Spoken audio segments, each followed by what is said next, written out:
Okay, we're going to continue the lesson on lesson 1, 2, how business activities change the accounting equation.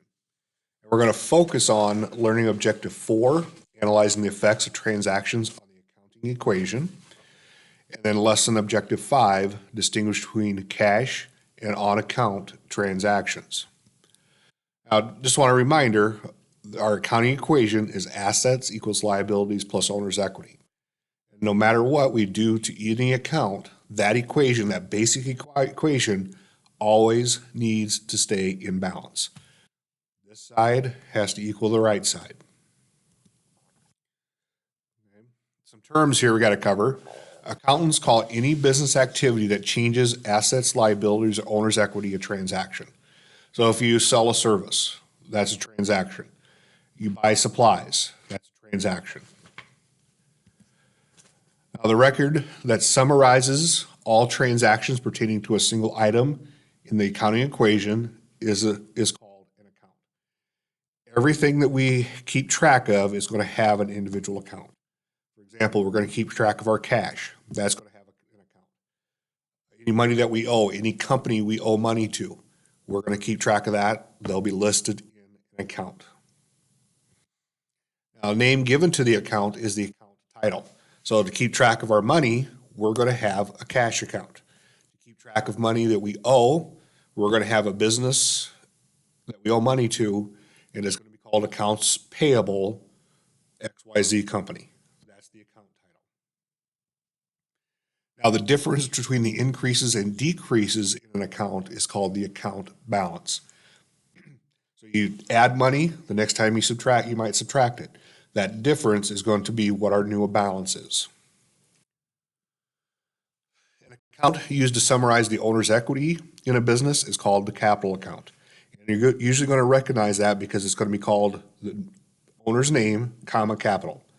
So for these examples, we're using Michael Delgado, comma, capital. That's Michael's capital account. And that tells, we can look at that and see how much equity he has in the business. So anytime you look at a transaction, there should be 3 things to start with that you're going to need to get in the habit of doing. 1, you need to read the transaction. If you don't read it, you're not going to know what's going on. As you read it, you need to break it down into a couple different components.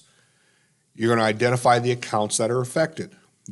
Right now, there's always going to be at least 2 accounts affected. Later on, we're going to have multiple accounts that could be affected. Basic ones are always going to be at least 2 accounts. And the third thing is you're going to classify the accounts. You got to decide whether that account, each account is an asset, a liability, or an owner's equity. All right, so the first thing we're going to do is receive cash. So first we got to read the transaction. So January 2nd, we received cash from the owner as an investment, $2,000. Okay, so now if we go back and break this down a little bit, we received cash. That causes our cash balance to go up. Okay, so that first account that is affected is cash. Our second, the owner invested. So that's his money he put into the business. That increases his equity or her equity. So this, our second account, is going to be Michael Delgado Capital. Okay. Cash, what type of an account is that? Cash is something we can own that is of value, that is an asset. And then our capital account is our owner's equity account. Okay? So let's break this down a little bit. And we're just using the accounting equation right now to keep track of things. So there's our assets equals liabilities plus owner's equity. Cash, we said, was an asset. We don't have any liabilities yet. And then our owner's equity, Michael Delgado Capital. To start with, all the balances are 0. This transaction, we received cash from the owner as an investment. We received cash, so cash is increased, so plus 2,000. That also increases Michael's owner's equity. And we go across the equal sign. Every time you go across the equal sign, you have to do the same thing on both sides. So we're going to add $2,000. That gives us a new balance of $2,000 assets, zero liabilities, $2,000 owner's equity. So if we look at this, our equation is still in balance. All right. So next thing we're going to do is pay cash. Anytime we pay cash, that lowers or decreases our cash balance. So the first transaction, we paid cash for supplies, $165.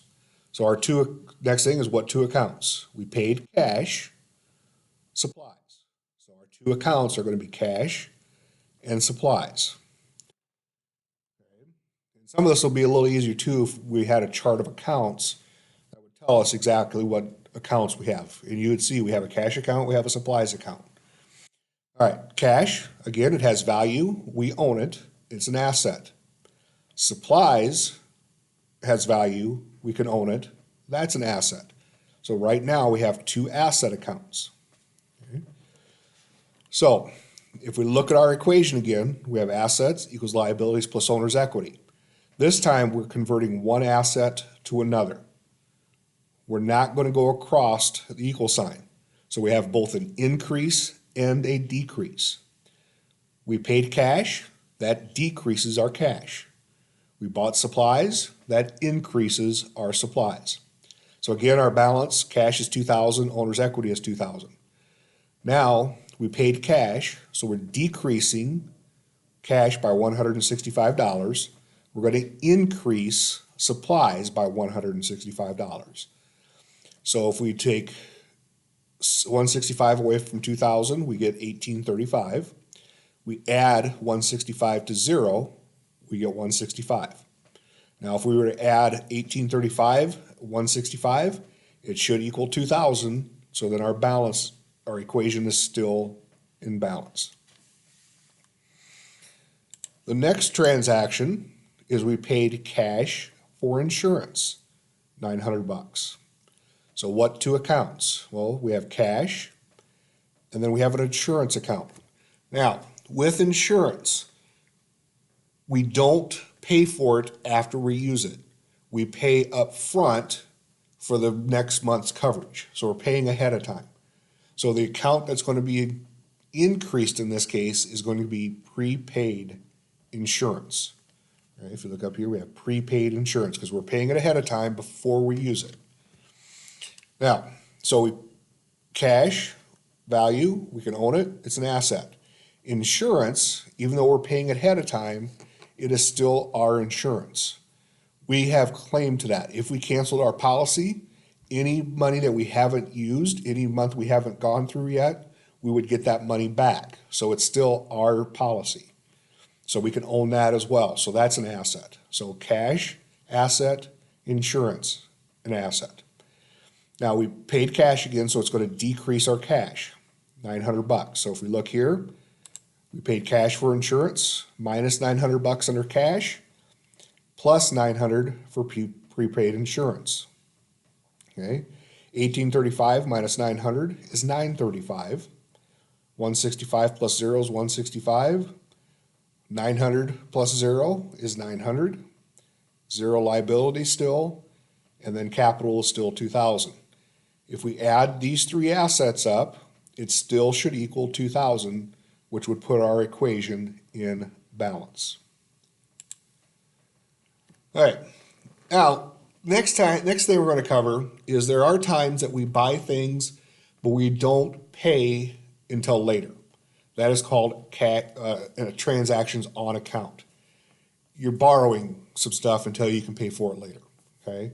So anytime you see a sale on account, you're agreeing to pay for it at a later time, okay?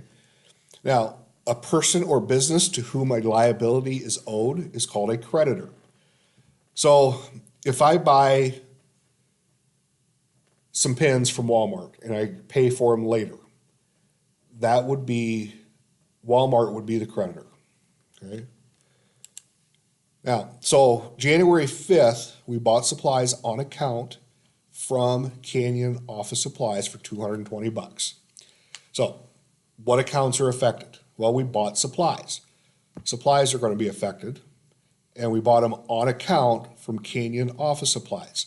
So the other account that's going to be affected is accounts payable, because we're going to agree to pay it later, Canyon Office Supplies. So here's our accounts now. We have cash, supplies, prepaid insurance, and under liabilities, we now have this accounts payable, Canyon Office Supplies. And then, of course, Michael Delgado. Now, we bought supplies, so that increases that asset account. So we put plus 220 underneath supplies. We also owe Canyon Office Supplies more money. So we have plus $220 underneath there. And again, we went across the equal sign, so we have to do the both to the same side. Okay? So our new balance, cash is still $935. We added 2 supplies, so we have $385 now. Prepaid insurance is still $900. Canyon Office Supplies, we owed them 0 before. We now owe them $220. So that gives us a balance of $220. And our capital is still $2,000. Now, after a while, we eventually have to pay that money back. We just don't get to keep it out there and not have to do anything with it. So on January 9th, we paid cash on account to Canyon Office Supplies $100. So we paid back $100 of the $220 that we owe.